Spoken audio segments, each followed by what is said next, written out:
Today, we have more than 80,000 religions and cults in the world, and it's growing tremendously. The first religion in a right chronological order is Judaism. It started 3,320 years ago. There were many cults before that, as the Torah describes. People worship the sun, they worship the moon, all kinds of false belief. But the first public religion that started in front of millions of witnesses 3,320 years ago is the Torah. It's the foundation of Judaism. Then only 1,300 years later, about 2,000 years ago, Christianity started. Islam is less than 1,400 years old. So basically Christianity is only 1,300 years after Judaism started. And Islam is 2,000 years approximately after Judaism started. What about Buddhism? There was a person named Buddha 2,400 years ago. So that's still 900 years after Judaism started. What's the main difference between Judaism to all the other 80 religions and cults that started after? One of the main differences is that every other religion and cult started with the story of one person.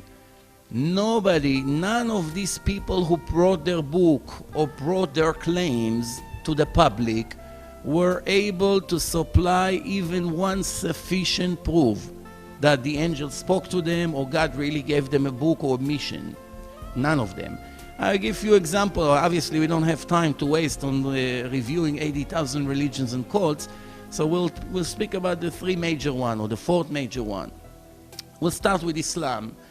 In Islam, the story is that one day Muhammad came and claimed that Angel Gabriel gave him the Quran. And that's how it starts, and he nominated him to be another prophet after all the prophets. He never claimed that what took place until now was incorrect. The opposite. In the Quran, major parts of it speaking about God gave the land to the Jews, and Moses, which they call him Musa, but it's the same person, is the prophet of God. And if we have questions from the Quran, we have to review in the Torah. This is all appear in the Quran. And there's no doubt that the Torah was given to the Jews. He just claimed that he is another prophet of the list, the last one. Did he bring any witness that the angel gave him the Quran? The answer, absolutely not. Not even one witness. Later, when we review the Quran, we find many human errors. And I have all the sources with the surahs where it appears in the Quran. It can be reviewed. So, no witnesses. We're reviewing the book, we see human errors. Is it possible to think that God make such human errors? Let's give one or two examples of what does it mean, human errors. He takes some figures from Judaism, like Pharaoh. It's appeared in the Old Testament, in the Torah. And he's speaking about Pharaoh has a meeting with Haman. Haman was a minister in the time of Persia, in the king Ahasuerus.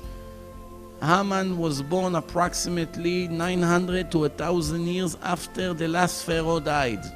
There's 1,000 years difference between the pharaohs and the time of Haman in Persia. Pharaoh was in Egypt, Haman was in Persia.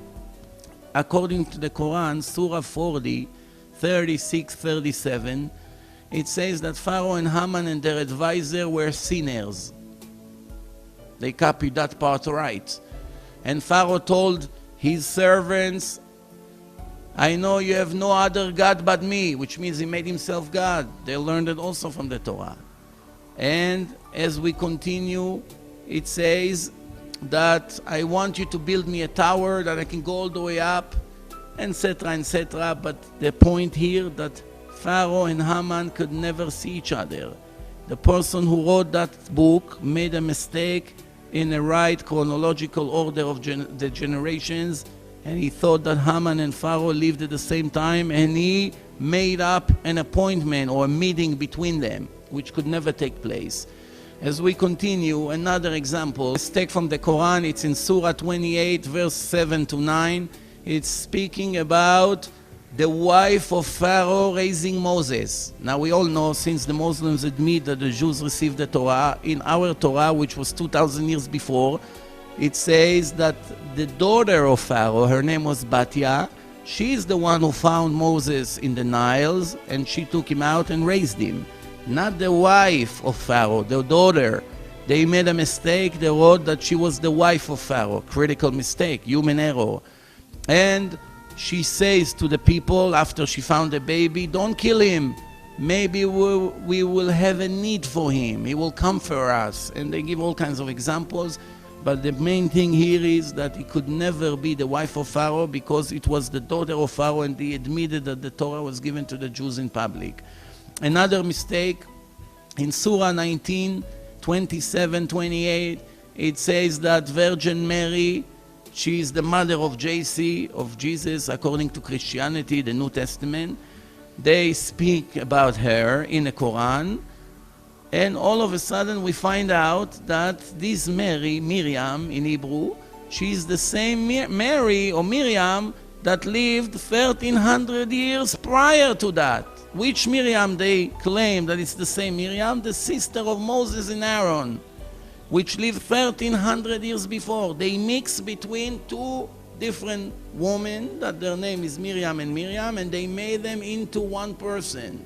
And they claim now that Mary or Miriam, she brought the baby in her hand to the people of their town, and they say, oh, Maria, what did you bring here? You are the sister of Aaron. Your father wasn't a bad man, and your mother was not a prostitute, which means how you became pregnant if you're not married. So they made the mother of Yossi the sister of Moses. Such critical mistake that even kids in first grade is unlikely to make. And right after that, Surah 66, 12, it says, Maria, the daughter of Amram. Amram is the father of Moses and Aaron. So obviously, they mix between those two individuals. And obviously, God cannot make such foolish mistakes. Many other examples, but of course this is not the subject of this lecture. I just use it as an example for us to understand how do we define human errors in a book that claims to be the work of God.